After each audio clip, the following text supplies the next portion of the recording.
Un funcionario, por Vicente Blasco Ibáñez.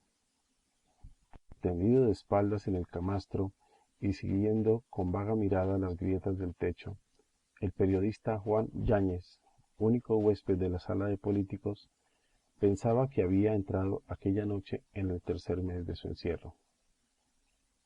Las 9. La corneta había lanzado en el patio las prolongadas notas del toque de silencio. En los corredores sonaban con monótona igualdad los pasos de los vigilantes y de las cerradas cuadras repletas de carne humana salía un rumor acompasado semejante al soplo de una fragua lejana o a la respiración de un gigante dormido.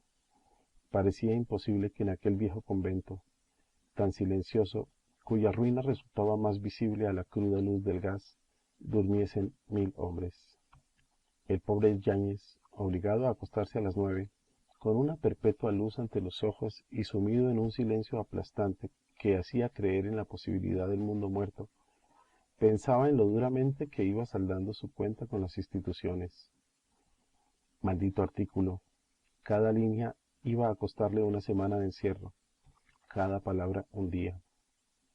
Y Yáñez, recordando que aquella noche comenzaba la temporada de ópera con Lohengrin, su ópera predilecta, veía los palcos cargados de hombros desnudos y nucas adorables, entre destellos de pedrería, reflejos de sedas y airoso ondear de rizadas plumas.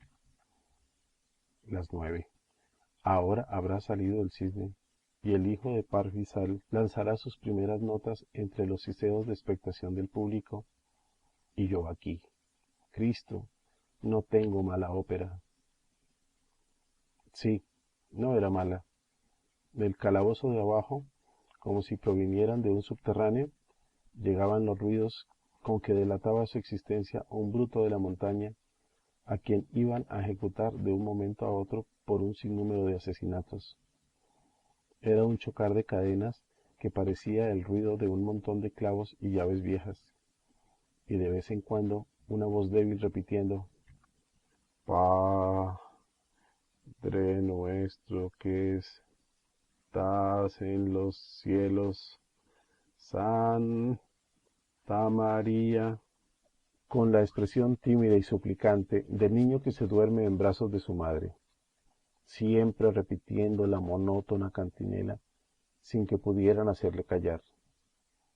Según opinión de los más, quería con esto fingirse loco para salvar el cuello. Tal vez 14 meses de aislamiento en un calabozo, esperando a todas horas la muerte, habían acabado con su escaso seso de fiera instintiva. Estaba Yáñez maldiciendo la injusticia de los hombres, que por unas cuantas cuartillas emborronadas en un momento de mal humor le obligaban a dormirse todas las noches arrullado por el delirio de un condenado a muerte, cuando oyó fuertes voces y pasos apresurados en el mismo piso donde estaba su departamento. No, no dormiré ahí, gritaba una voz trémula y atiplada. ¿Soy acaso algún criminal? Soy un funcionario de gracia y justicia, lo mismo que ustedes, y con 30 años de servicios. Que pregunten por Nicomedes. Todo el mundo me conoce. Hasta los periódicos han hablado de mí. Y después de alojarme en la cárcel, ¿aún quieren hacerme dormir en un desván que ni para los presos sirve? Muchas gracias. Para esto me ordenan venir. Estoy enfermo y no duermo ahí. Que me traigan un médico. Necesito un médico. Y el periodista, a pesar de su situación, reíase regocijado por la entonación afeminada y ridícula con que el de los 30 años de servicios pedía el médico. Repitióse el murmullo de voces. Discutían como si formasen consejo. Oyórense pasos, cada vez más cercanos, y se abrió la puerta de la sala de políticos, asomando por ella una gorra con galón de oro. Don Juan, dijo el empleado con cierta cortedad, esta noche tendrá usted compañía. Dispense usted, no es mía la culpa, la necesidad. En fin, mañana ya dispondrá el jefe otra cosa. Pase usted, señor. Y el señor, así, con entonación irónica, pasó la puerta, seguido de dos presos. uno con una maleta y un lío de mantas y bastones, otro con un saco cuya lona marcaba las aristas de una caja ancha y de poca altura. Buenas noches, caballero, Saludaba con humildad, con aquella voz trémula que hizo reír a Yáñez, y al quitarse el sombrero descubrió una cabeza pequeña, cana y cuidadosamente rapada. Era un cincuentón, obeso, coloradote. La capa parecía caerse de sus hombros y un mazo de dijes colgando de una gruesa cadena de oro repiqueteaba sobre su vientre al menor movimiento. Sus ojos pequeños tenían los reflejos azulados del acero y la boca aparecía oprimida por unos bigotillos curvos y caídos como dos signos de interrogación. Usted dispense, Dijo sentándose. voy a molestarle mucho, pero no es por culpa mía. He llegado en el tren de esta noche y me encuentro con que me dan para dormitorio un desván lleno de ratas. Vaya viaje. ¿Es usted preso? En este momento, sí, Dijo sonriendo. pero no le molestaré mucho con mi presencia. Y el panzudo burgués se mostraba obsequioso, humilde, como si pidiera perdón por haber usurpado su puesto en la cárcel. Yáñez le miraba fijamente. Tanta timidez le asombraba. ¿Quién sería aquel sujeto? Y por su imaginación danzaban ideas sueltas, apenas esbozadas, que parecían buscarse y perseguirse para completar un pensamiento. De pronto, al sonar a lo lejos otra vez el quejumbroso Padre Nuestro de la fiera encerrada, el periodista se incorporó nerviosamente como si acabase de atrapar la idea fugitiva, fijando su vista en aquel saco que estaba a los pies del recién llegado. ¿Qué lleva usted ahí? ¿Es la caja de las herramientas? El hombre pareció dudar, pero al fin se le impuso la enérgica expresión interrogativa e inclinó la cabeza afirmativamente. Después el silencio se hizo largo y penoso.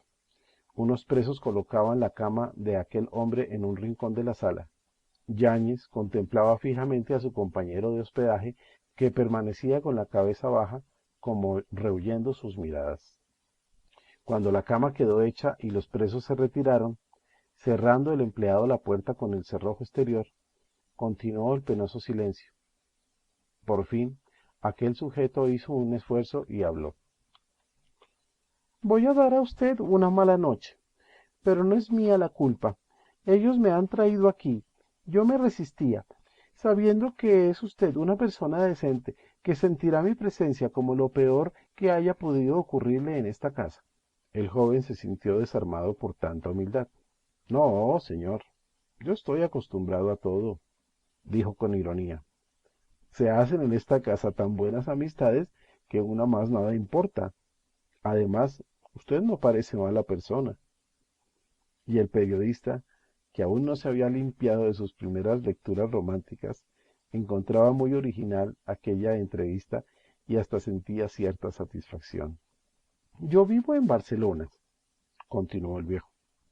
pero mi compañero de este distrito murió hace poco de la última borrachera. Y ayer, al presentarme en la audiencia, me dijo un alguacil, Nicomedes, porque yo soy Nicomedes Terruño, ¿no ha oído usted hablar de mí?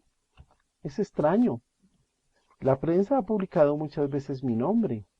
Nicomedes, de orden del señor presidente que tomes el tren de esta noche.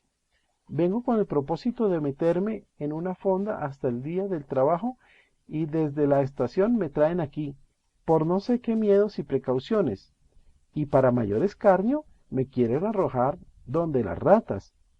¿Ha visto usted? ¿Es esto manera de tratar a los funcionarios de justicia? ¿Y lleva usted muchos años desempeñando el cargo? 30 años, caballero. Comencé en tiempos de Isabel II. Soy el decano de la clase y cuento en mi lista hasta condenados políticos. Tengo el orgullo de haber cumplido siempre mi deber. El de ahora será el 102. Son muchos, ¿verdad? Pues con todos me he portado lo mejor que he podido. Ninguno se habrá quejado de mí. Hasta los ha habido veteranos del presidio que, al verme en el último momento, se tranquilizaban y decían, Nicomedes, Me satisface que seas tú. El funcionario iba animándose en vista de la atención benévola y curiosa que le prestaba Yáñez. Iba tomando tierra. Cada vez hablaba con más desembarazo. Tengo también mi poquito de inventor, continuó. Los aparatos los fabrico yo mismo y en cuanto a limpieza no hay más que pedir. ¿Quiere usted verlos? El periodista saltó de la cama como dispuesto a huir. No, muchas gracias, lo creo. Y miraba con repugnancia aquellas manos cuyas palmas eran rojizas y grasientas, restos tal vez de la limpieza reciente de que hablaba, pero a Yáñez le parecían impregnadas de grasa humana, del zumo de aquel centenar que formaba su lista. ¿Y está usted satisfecho de la profesión? Preguntó para hacerle olvidar el deseo de lucir sus invenciones. ¿Qué remedio? Hay que conformarse. Mi único consuelo es que cada vez se trabaja menos, pero cuán duro es este pan. Si lo hubiera sabido. Y quedó silencioso mirando al suelo. Todos contra mí, continuó. Yo he visto muchas comedias, ¿sabe usted? He visto que ciertos reyes antiguos iban a todas partes llevando detrás al ejecutor de su justicia, vestido de rojo con el hacha al cuello, y hacían de él su amigo y consejero. Aquello era lógico. El encargado de cumplir la justicia me parece que es alguien y alguna consideración merece. Pero en estos tiempos todos son hipocresías. Grita el fiscal pidiendo una cabeza en nombre de no sé cuántas cosas respetables y a todos les parece bien. Llego yo después cumpliendo sus órdenes y me escupen y me insultan. Diga, señor, ¿es esto justo? Si entro en una fonda, me ponen en la puerta apenas me conocen. En la calle todos rehuyen mi contacto. Y hasta en la audiencia me tiran el sueldo a los pies, como si yo no fuese un funcionario lo mismo que ellos, como si mi dinero no figurase en el presupuesto. Todos contra mí.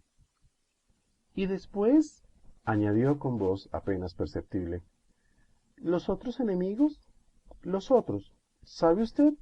Los que se fueron para no volver y sin embargo vuelven. Ese centenar de infelices a los que traté con mimos de padre, haciéndoles el menor daño posible y que, ingratos, vienen a mí apenas me ven solo. ¿Qué? ¿Vuelven? Todas las noches. Los hay que me molestan poco, los últimos apenas. Me parecen amigos de los que me despedí ayer, pero los antiguos, los de mi primera época, cuando aún me emocionaba y me sentía torpe, esos son verdaderos demonios, que, apenas me ven solo en la oscuridad, desfilan sobre mi pecho en interminable procesión, me oprimen, me asfixian, rozándome los ojos con el borde de sus hopas. Me siguen a todas partes, y así como me hago viejo son más asiduos. Cuando me metieron en el desván comencé a verles asomar por los rincones más oscuros. Por eso pedí a un médico. Estaba enfermo. Tenía miedo de la noche. Quería luz, compañía. ¿Y siempre está usted solo? No, tengo familia allá en mi casita en las afueras de Barcelona. Una familia que no da disgustos. Un perro, 3 gatos y 8 gallinas. No entienden a las personas y por eso me respetan. Me quieren como si yo fuera un hombre igual a los demás. Envejecen tranquilamente a mi lado. Nunca se me ha ocurrido matar una gallina. Me desmayo viendo correr la sangre. Y decía esto con la misma voz quejumbrosa de antes, débil, anonadado, como si sintiera el lento desplome de su interior. ¿Y nunca tuvo usted familia? Yo, como todo el mundo. A usted se lo cuento todo, caballero. Hace tanto tiempo que no hablo. Mi mujer murió hace 6 años. No crea usted que era una de esas mujerzuelas borrachas y embrutecidas que es el papel que en las novelas se reserva siempre a la hembra del verdugo. Era una moza de mi pueblo, con la que me casé al volver del servicio. Tuvimos un hijo y una hija. Pan, poco. Miseria, mucha. Y, ¿qué quiere usted? La juventud y cierta brutalidad de carácter me llevaron al oficio. No crea que conseguí fácilmente el puesto. Hasta necesité influencias. Al principio hacíame gracia el odio de la gente. Me sentía orgulloso con inspirar terror y repugnancia. Presté mis servicios en muchas audiencias, rodamos por media España y los chicos cada vez más hermosos hasta que por fin caímos en Barcelona. ¡Qué gran época! La mejor de mi vida. En 5 o 6 años no hubo trabajo. Mis ahorros se convirtieron en una casita en las afueras y los vecinos apreciaban a don Nicomedes, un señor simpático empleado en la audiencia. El chico, un ángel de Dios, trabajador, modosito y callado. Estaba en una casa de comercio.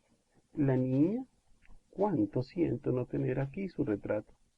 La niña, que era un serafín, con unos ojazos azules y una trenza rubia, gruesa como mi brazo, y que cuando correteaba por nuestro huertecillo parecía una de esas señoritas que salen en las óperas.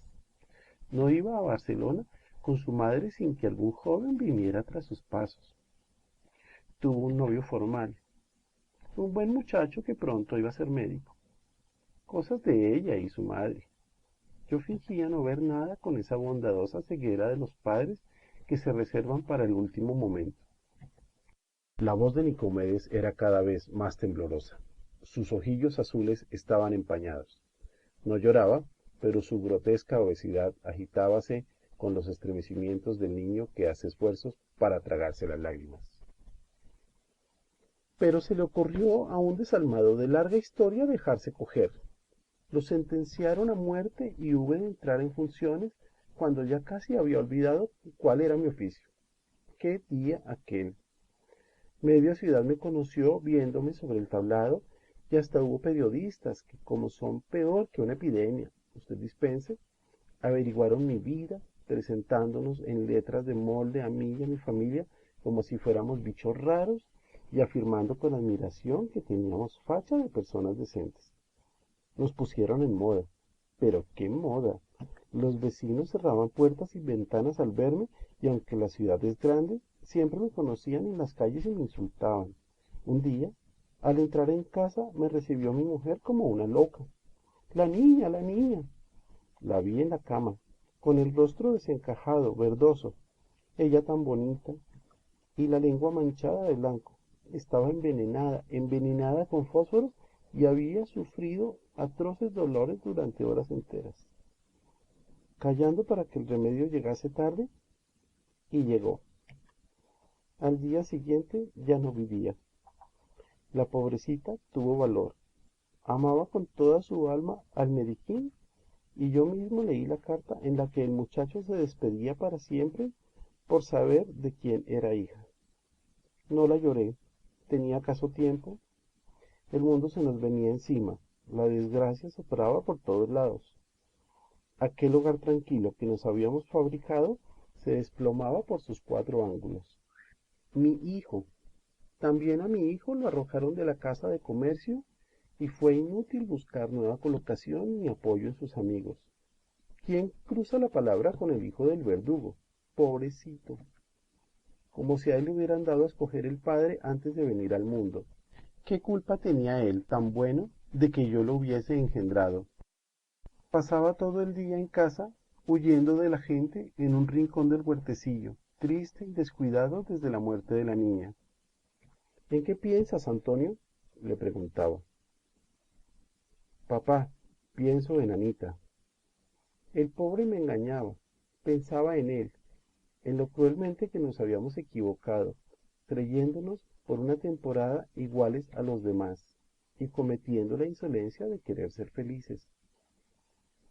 El batacazo era terrible, imposible levantarse. Antonio desapareció. ¿Y nada ha sabido usted de su hijo?